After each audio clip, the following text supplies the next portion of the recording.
compter d'aujourd'hui, le sénateur Georges Patient n'est plus le maire de la commune de Mana en respect de la loi sur le non-cumul des mandats. Les élections de la nouvelle équipe municipale sont prévues le 10 novembre. Nous sommes dans le mois sans tabac. Il s'agit d'une opération nationale visant à lutter contre le tabagisme. On compte 12% de fumeurs quotidiens en Guyane, un des chiffres les plus bas dans les Antilles-Guyane. Au-delà des clichés, les rencontres photographiques commencent demain jusqu'au 26 novembre sur tout le territoire, avec au programme des expositions, des conférences et des ateliers.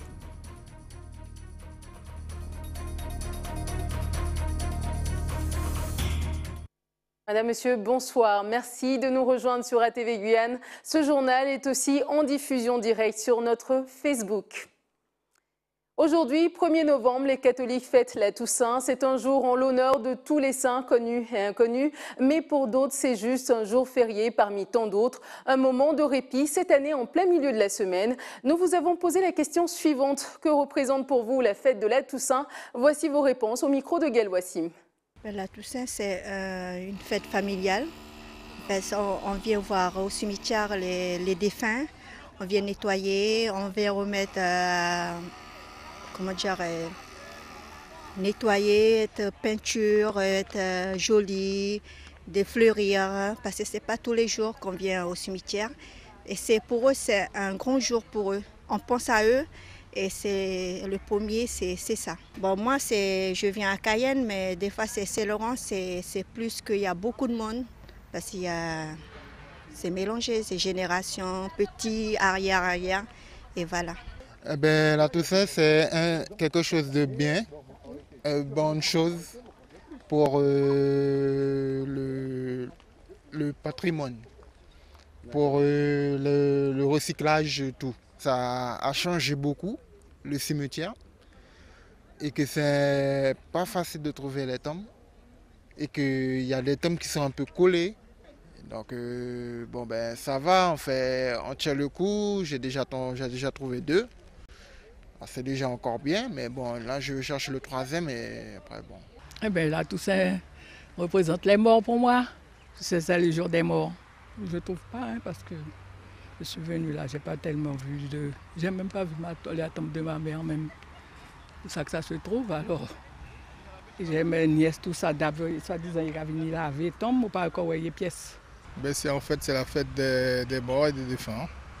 D'accord. Question C'est la fête de tout tous le monde les saints. Aujourd'hui, le 1er novembre, c'est la fête de tous les saints. Et c'est demain, le 2 novembre, c'est la fête des défunts. Puis aujourd'hui, je vais poser les fleurs ce matin. Parce que cet après-midi, je ne vais pas retourner avec la charge dans la main. Et ce soir, je reviens pour allumer les bougies. C'est notre fête. C'est fête tous les saints. Aujourd'hui. Mais demain, c'est fête des morts. C'est demain 2, c'est la fête des morts, mais aujourd'hui, c'est notre fête. Et pour vous, ça représente quoi exactement? Eh bien, c'est catholique, quoi. C'est catholique, nous croyons. La bonne gouvernance financière frappe à la porte de la municipalité d'Awala-Yalimapo. La commune vient d'être mise sous tutelle. C'est au préfet que revient la tâche de régler le budget primitif 2017 de la commune. Une mission qui lui a été dévolue par la Chambre régionale des comptes. La Chambre reproche à la commune un déficit excessif depuis de nombreuses années. Malgré les mises en garde, Awala-Yalimapo n'a pas réussi à maîtriser l'augmentation de ses charges de personnel, notamment.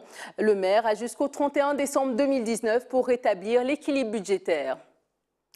Je vous le disais en titre, à compter d'aujourd'hui, le sénateur Georges Patient n'est plus maire de la commune de Mana en respect de la loi sur le non-cumul des mandats. Sa démission est désormais effective.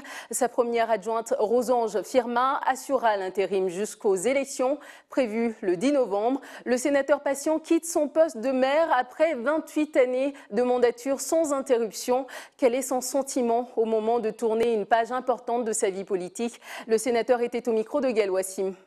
Je considère avoir fait ma part, la part qui me revenait.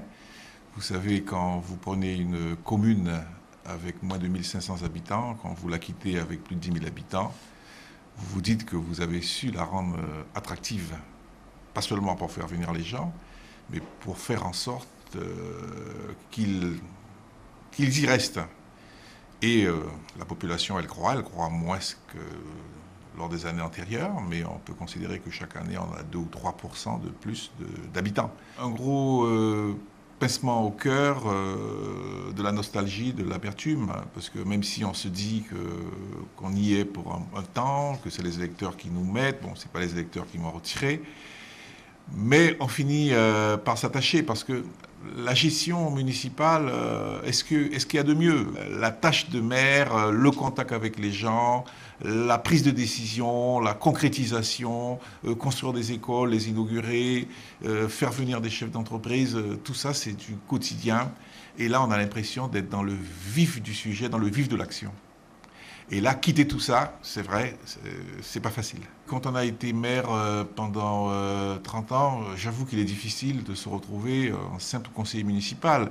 Mais si, pour l'intérêt de la commune, le prochain maire qu'on considère que je peux apporter, hein, que ce soit en tant que sénateur, que ce soit en tant que simple conseiller municipal ou même en tant qu'administré, parce que je resterai quand même membre de la communauté madanaise, je suis prêt à apporter mon concours, hein, sans faire trop, sans vouloir faire d'ingérence, hein, ou bien faire jouer mon antériorité ou mon expérience passée. Donc en simple conseiller, en tant qu'administré, je suis prêt à apporter mon concours à celui qui prendra la suite.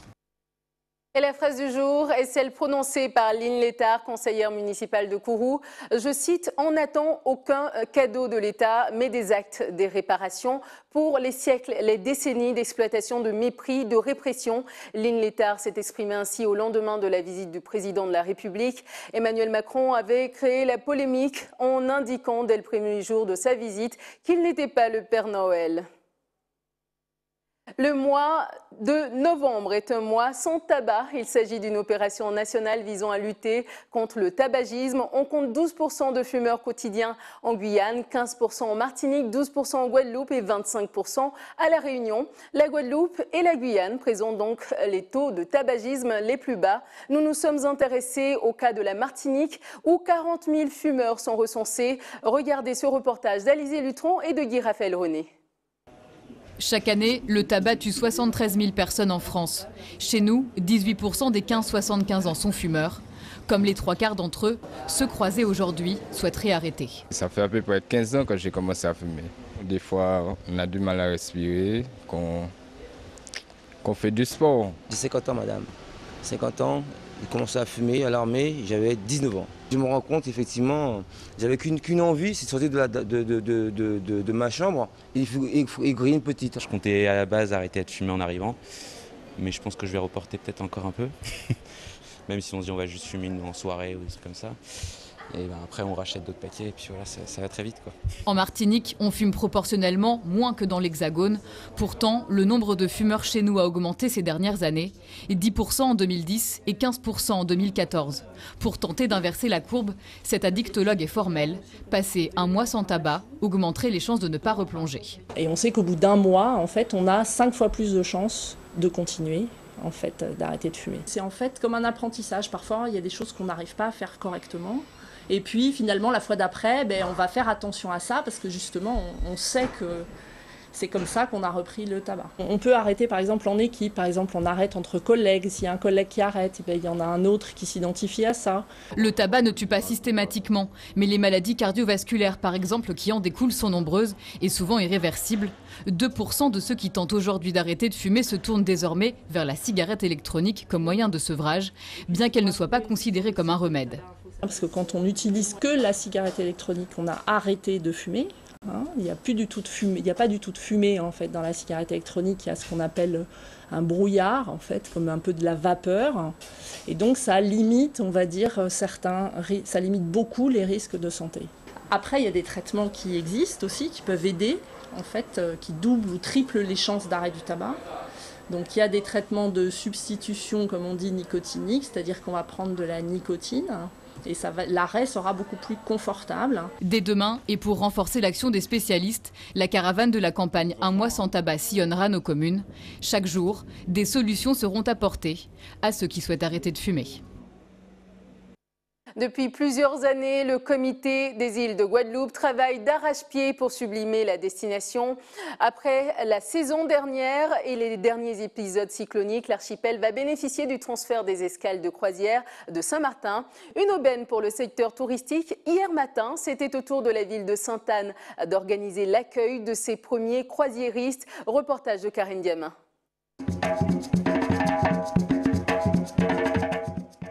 Musique, spécialité antillaise. C'est un accueil personnalisé qu'ont reçu ces croisiéristes latino-américains. Estamos encantadísimos con esta isla, con este mar, con poder tener la maravilla de poder encontrar la unión de los dos océanos, que nosotros en Argentina lo tenemos en el fin del mundo, lo cual significa Ushuaia en Argentina, y ustedes lo tienen acá. Elle dit qu'elle vient d'Argentine et elle est en croisière et elle est bien contente de son séjour en Guadeloupe, sous le tutoie Sainte-Anne, et elle dit qu'elle a des plages merveilleuses aussi, des plages merveilleuses et qu'il n'y a pas de plages aussi merveilleuses qu'en Argentine. Tout a été pensé par la municipalité pour que les atouts de la ville balnéaire soient mis en avant. Les croisiéristes, c'est une journée, il faut choisir un lieu. Bon, les lieux les plus prisés, c'est Sainte-Anne, la plage. Au-delà de cela, il y aura aussi un accueil musical. Il faut tout de suite montrer ce qu'est une des facettes de la musique de la Guadeloupe, c'est-à-dire le gros cas. Et bien évidemment, nous allons pouvoir aussi, après, les orienter vers nos principaux bâtiments, la mairie, l'église, et évidemment la plage où ils pourront effectivement, éventuellement, se baigner dans ce laps de temps. Nous avons aussi prévu la sécurité. Nous sommes en étroite collaboration avec la gendarmerie, notre police municipale, en étroite collaboration avec la gendarmerie pour pouvoir assurer la sécurité des croisiéristes, d'une manière générale, assurer la sécurité de nos concitoyens. En pleine saison touristique, la politique de la ville permettra d'accueillir au mieux les visiteurs. La volonté municipale, c'est de mettre en place des actions et des actions d'animation pour qu'il y ait une réelle retombée économique pour nos acteurs. Ça veut dire aussi que nous souhaitons que nos acteurs s'organisent. Et je dis que c'est une facette du tourisme, les croisiéristes. Mais je le répète, les croisiéristes il faut qu'il y ait un appel pour qu'ils puissent revenir avec un séjour plus long. Et c'est à ce moment-là aussi que derrière, donc c'est une mutualisation. Donc fondamentalement, nous voulons valoriser notre territoire. Première escale réussie pour la ville de Sainte-Anne et les 120 croisiéristes. Une page de culture avec les rencontres photographiques de Guyane. Elles se déroulent du 2 au 26 novembre sur tout le territoire avec au programme des expositions, des conférences, des ateliers. Cette année, le thème de la biennale est la terre et les hommes. Avant de vous en parler plus en détail avec Carl Joseph, le directeur artistique, je vous propose de découvrir l'exposition du photographe Ronan Liétard sur la place des Palmistes. Cette année, son travail est consacré au monde rural de la Colombie. Regardez ce reportage de Pierre Tréfou.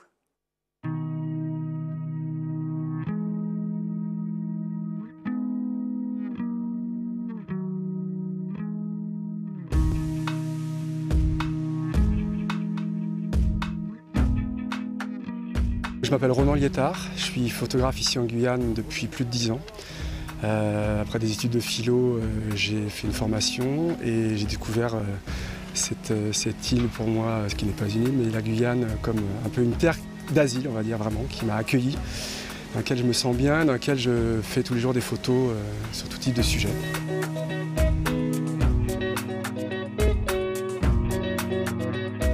Je me suis approché généralement des petits paysans et des communautés amérindiennes qui étaient à portée de main pour un peu aller plus avant, pour comprendre un peu quelle était leur relation à la madre tierra, comme ils disent, donc la terre-mère, hein, puisqu'ils considèrent la terre comme une personne à part entière et donc dont il faut prendre soin car elle nous doit la vie.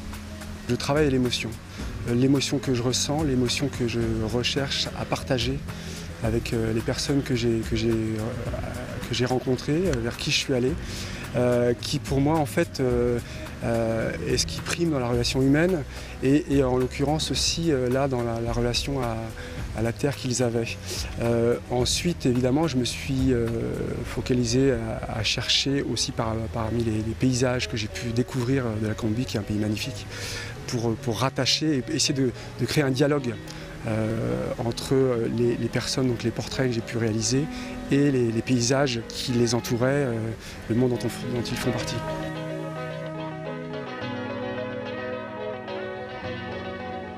Et c'est pas du tout de la composition, d'accord? J'ai pas fait de mise en scène. Les photos qui ont été faites ont été réalisées sur le vif, et c'est vrai. Pour la plupart dans le quotidien, ce qui m'intéresse en fait effectivement c'est ce que vivent les gens et c'est montrer en fait cette vie et là attachée à leurs racines, à leur terre, à leur culture. Pour en parler ce soir, notre invité Carl Joseph, bonsoir. Bonsoir. Merci d'avoir accepté notre invitation. Merci. Vous êtes le directeur artistique des rencontres photographiques de Guyane. Cette année, les rencontres s'inscrivent dans le cadre de l'année France-Colombie. 9 exposants, dont 2 Colombiens. Comment se dérouleront ces 5e rencontres?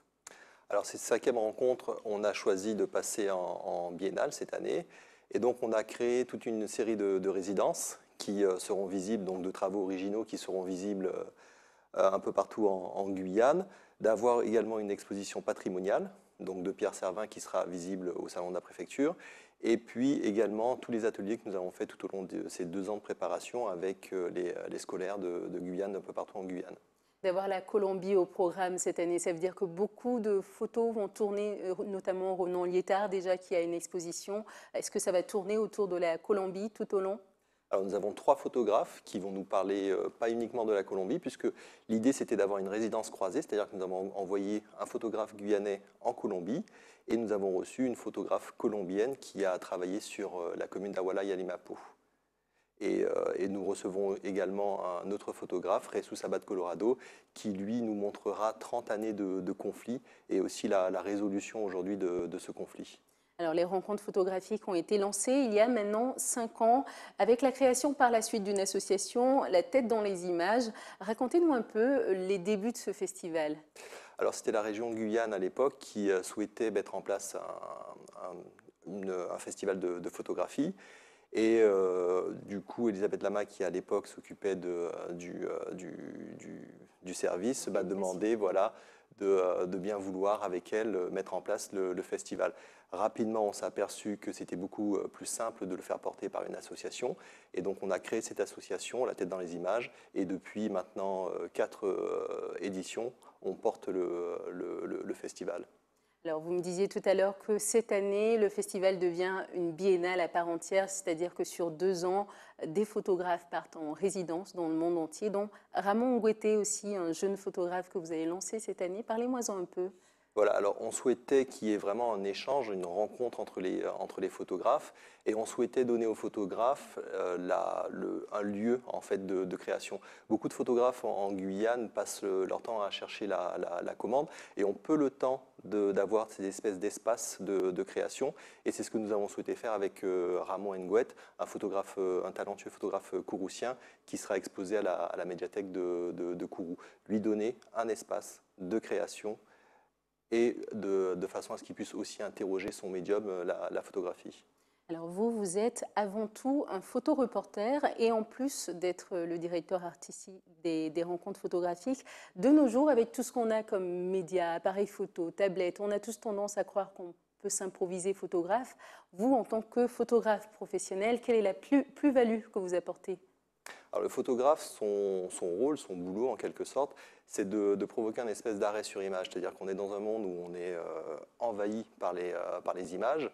Et le photographe, son rôle, c'est justement de permettre de s'arrêter un moment, de prendre le temps, de regarder le monde et de s'interroger sur le monde dans lequel on vit à travers des images et pas uniquement de subir les images qu'on peut avoir notamment grâce aux réseaux sociaux et d'autres médiums. C'est un travail de tous les jours, du cadrage, peut-être des lumières Oui, c'est un travail de tous les jours et c'est un travail qui est souvent guidé par l'esthétisme et l'émotion. l'esthétisme parce que c'est une forme d'écriture, donc il faut pouvoir parler à chacun, et l'émotion de façon à provoquer quelque chose chez les personnes et, comme je vous le disais, qu'elles s'interrogent, presque les bousculent sur le monde qui les entoure. Alors, le concours photographique Nous Gonké, ça a été lancé il y a 3 semaines. C'est jusqu'au 5 novembre. Une dédicace aux manifestations de mars-avril dernier. Qui peut participer et avec quel type de photos? Alors, tout le monde peut participer. Que vous ayez pris votre photo avec votre portable, votre téléphone portable ou votre appareil photo. C'est ouvert au plus grand nombre et l'idée c'est de collecter des photos et de commencer à participer à la création en fait, d'une mémoire collective, d'une mémoire photographique collective autour de ces événements. Donc c'est vraiment ouvert au plus grand nombre. Et on gagne des voyages, j'ai vu. Et on gagne 2 billets d'avion Paris-Cayenne. Voilà, donc un lot intéressant en plus. Très bien. Merci Carl-Joseph d'avoir accepté notre invitation. Peut-être rappeler un peu le programme de ces prochains jours pendant 2-3 semaines, ce festival. Le festival dure du 2 au 26 novembre et il commence demain à l'Ancre à 19 h avec le vernissage de l'exposition de Jesus Abad Colorado. Et il se poursuit tout au long du week-end, aussi bien sur Cayenne vendredi que sur Kourou, Saint-Laurent et à Awala Yalimapo un peu plus tard dans le week-end. Mais tout le programme est sur rencontrephotografiquedeguyane.com. Merci beaucoup d'avoir accepté notre invitation. Et pour clore ce journal, bouclons la boucle de ce jour de la Toussaint avec ces images du cimetière de Kabassou, illuminées par des bougies, des fleurs déposées par les familles des disparus, une tradition qui se pérennise en Guyane.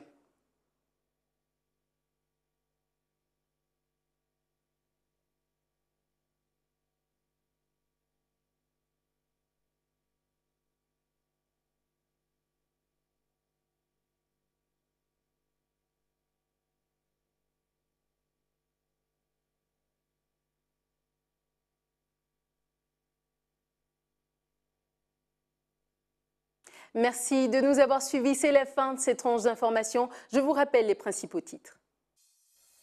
À compter d'aujourd'hui, le sénateur Georges Passion n'est plus le maire de la commune de Mana en respect de la loi sur le non-cumul des mandats. Les élections de la nouvelle équipe municipale sont prévues le 10 novembre. Nous sommes dans le mois sans tabac. Il s'agit d'une opération nationale visant à lutter contre le tabagisme. On compte 12% de fumeurs quotidiens en Guyane, un des chiffres les plus bas dans les Antilles-Guyane. Enfin, au-delà des clichés, les rencontres photographiques commencent demain jusqu'au 26 novembre sur tout le territoire, avec au programme des expositions, des conférences et des ateliers.